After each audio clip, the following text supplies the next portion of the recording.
Hola amigos, es un gusto poder saludarles en esta hora de la mañana.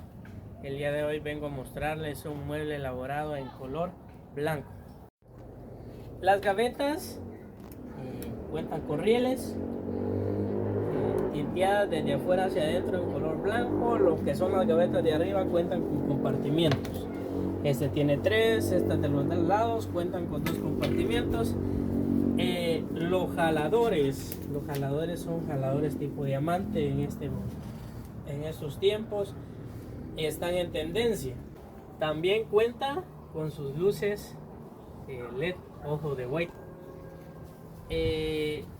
Estamos tratando de innovar. También cuenta con su apagador por si no tiene mucha iluminación en su habitación. De esta forma usted puede apagarlo y lo puede prender. Cuenta con su asiento, solo nos queda la tapizada y queda listo para la entrega. El mueble está elaborado en plywood con frentes de madera. Lo tenemos en material plywood, en material madera. Usted puede cotizarlo, así que recuerde, estamos para servirles en Carpintería JB.